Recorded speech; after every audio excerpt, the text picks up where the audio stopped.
guys, we're gonna react to a video. Take us both on. Nervous to winning. We're gonna react to this video.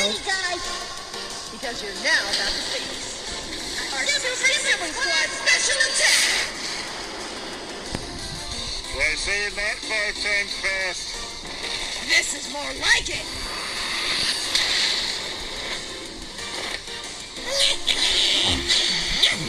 What the? Real? You've gotten stronger. I'm impressed. How does That Papyrus means do everything that? coming from you. Wow. That's pretty good.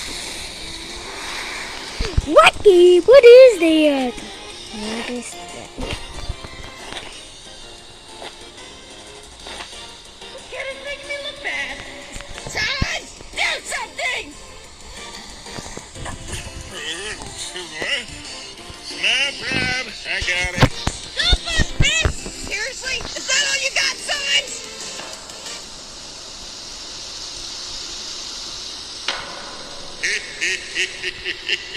Well, that's interesting.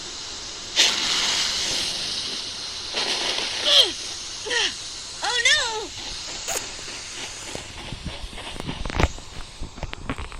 Prince, are you alright?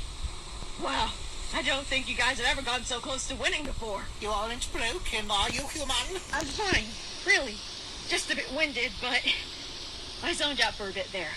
Well, Probably overdid it. I think I've had enough training today. I need to go home.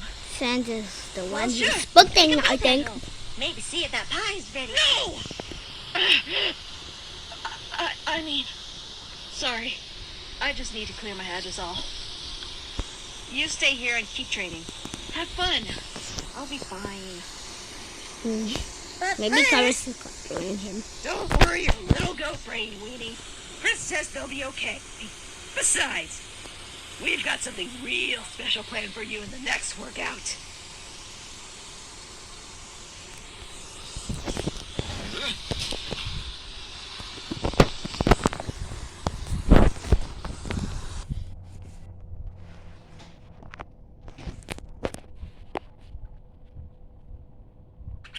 Stay calm, we got this.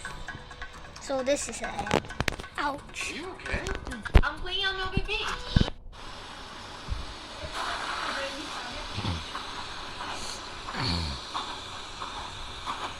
Well, Chara, you've been so quiet. You miss me? My patience is wearing thin with risk.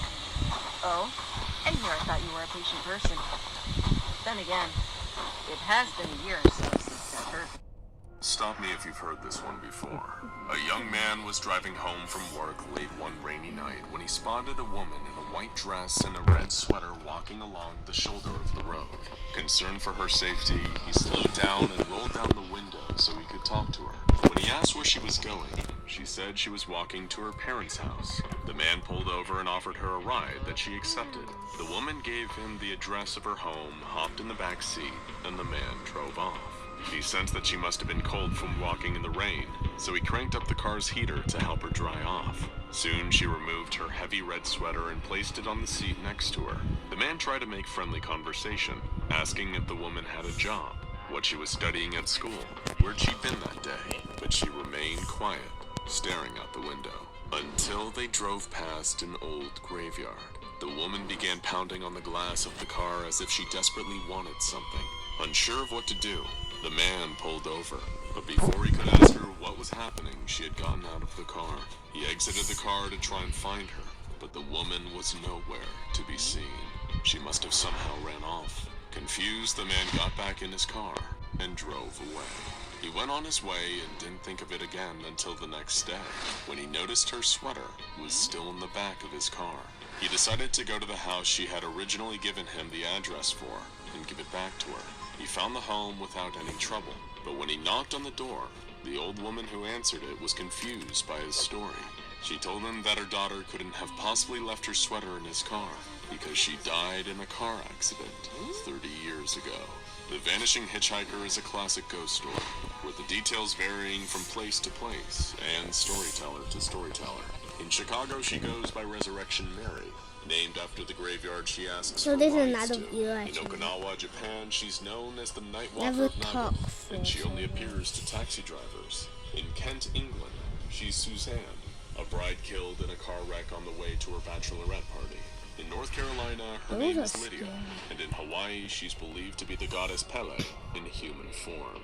But as far as our friends at the SCP Foundation are concerned, the vanishing hitchhiker's name is Mary Talish, also known as SCP-1337.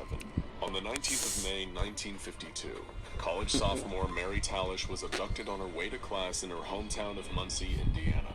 When police found her body 2 weeks later, her eyes and heart had been torn from her body in a ritualistic fashion, and she had screamed and suggested she had been beaten. Stop it, Kaka! Kaka!